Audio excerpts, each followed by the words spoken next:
கர்த்தருடைய மகா பரிசுத்த நாமம் மகிமைப்படுவதாக. ரோமர் 8:26 ஆவியானவரும் நமது பலவீனங்களில் நமக்கு உதவி செய்கிறார். நாம் ஏற்றபடி வேண்டிக் கொள்ள வேண்டியது இன்னதென்று அறியாமல் இருக்கிறபடியால் ஆவியானவர் தாமே வாக்கு கடங்காத பெருமூச்சுகளோடு நமக்காய் வேண்டுதல் செய்கிறார் என்று வாசிக்கிறோம். இதிலே நாம் தேவனுடைய அன்பை நாம் அறிந்து கொள்ளலாம். அந்த நமக்கென்று அருளப்பட்ட ஆவியானவர் நம்முடைய பலவீனங்களிலே நமக்கு உதவி செய்கிறதோடு மாத்திரமல்ல, நம்முடைய காரியங்களுக்காய் பிதாவின் சமூகத்திலே நமக்காய் வாக்கு கிடங்காத பெருமூச்சுகளோடு அவர் வேண்டுதல் செய்கிறவராயிருக்கிறார் என்று சொல்லி பார்க்கிறோம்.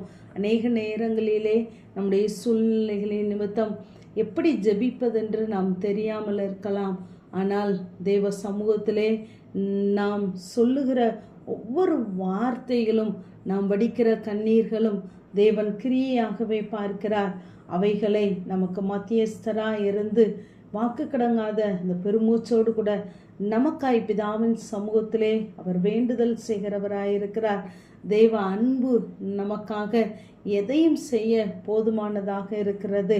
அவர் பிதாவாகிய தேவன் தம்முடைய குமாரனாகிய இயேசுவை தன்னுடைய சொந்த குமாரன் என்றும் பாராமல் நம் எல்லாருக்காகவும் அவரை ஒப்பு கொடுத்தார். அவரையே ஒப்பு கொடுத்தவர் நமக்காக மற்ற எல்லாவற்றையும் அருளாதிருப்பது எப்படி என்று 32 நாம் வாசிக்கிறோம். ஆகவே நமக்காக யாவையும் செய்து முடிக்க அவர் போதுமானவராகவே இருக்கிறார். அதற்காகவே நம்மை அழைத்திருக்கிறார்.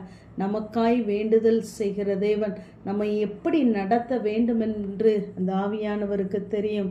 ஆகவே நம்முடைய வாழ்க்கையில வருகிற எல்லா சூழ்நிலைகளும் நன்மைக்கு ஏதுவாகவே வருகிறது என்று நாம் நிச்சயித்து கொள்ள வேண்டும்.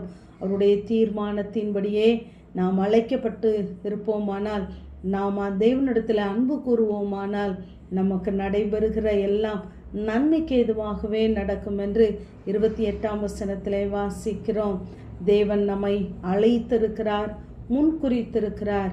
எதற்கென்றால் தேவன் எவர்களை முன்குறித்தாரோ அவர்களை தமது குமாரனுடைய சாயலுக்கு ஒப்பாயிருப்பதற்காகவே முன்குறித்தார் என்று 29 நாம் வாசிக்கிறோம்.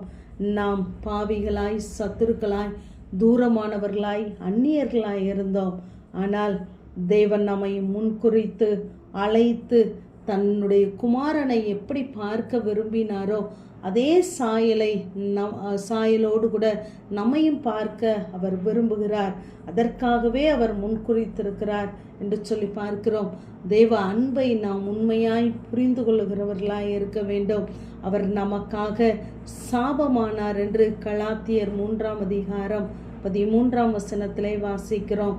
நமக்காக பாவமானார் என்று 2 கொரிந்தியர் 5:21 நாம் வாசிக்கிறோம். நாம் நல்லவர்களாய் இருந்தால் நமக்காக ஒருவேளை மரிக்கலாம்.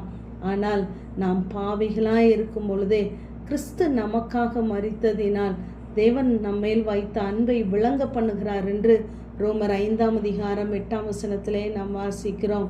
ஆகவே நாம் ஒருவேளை பாவம் செய்து தேவ அன்பை நாம் புரிந்து கொள்ளாமல் தூரமாய் இருப்போமானால் நாம் தேவ சமூகத்திலே கிட்டி சேருவோம். 1 யோவான் 2:1 நீங்கள் பாவம் செய்யாதபடிக்கு இவைகளை எழுதுகிறேன் என்று சொல்லிவிட்டு ஒருவன் பாவம் செய்வானானால் நீதிபரராயிருக்கிற இயேசு கிறிஸ்து நமக்காக பிதாவினிடத்திலே பரிந்து பேசுகிறவராயிருக்கிறார் என்று வாசிக்கிறோம். நாம் தேவ அன்பை புரிந்து கொண்டு மறுபடியுமாய் தேவ சமூகத்தை கிட்டி சேருவோமானால் நீதிபரராயிருக்கிற கிறிஸ்து நமக்காக பிதாவினிடத்திலே பரிந்து பேசுகிறவராயிருக்கிறார். ஆகவே நாம் இன்று பிழைத்திருக்கிறோம் என்றால் நமக்காக ஒருவர் மரித்திருக்கிறார் என்பதை நாம் மறந்து போக வேண்டாம். ஆகவே நம்முடைய பலவீனங்களிலே நமக்கு உதவி செய்கிறவர், நமக்காக எல்லாவற்றையும் செய்ய நமக்காய் பிதாவின் சமூகத்திலே பரிந்து பேசவும் அவர் உண்மையுள்ளவராயிருக்கிறார். ஆமேன். ஜெபம். பிதாவாகிய தேவனே, குமாரனாகிய இயேசு கிறிஸ்துவின் நாமத்தின் மூலமாய் உடைய சன்னிதானத்திலே வருகிறேன். கர்த்தர் நமக்காக ஒரு காரியம் செய்வார் என்ற வேத வார்த்தையின்படி கர்த்தாவே, எனக்காகவே மரித்து உயிர்த்தெழுந்து கூட இருந்து நடத்துகிற தேவன் இனிமேலும் எங்களை கரம் பிடித்து நடத்துவீராக. எங்களுக்காக யாவையும் செய்து முடிப்பீராக. இயேசுவின் மூலம் ஜெபங்கேலும் எங்கள் நல்ல பிதாவே. ஆமென்.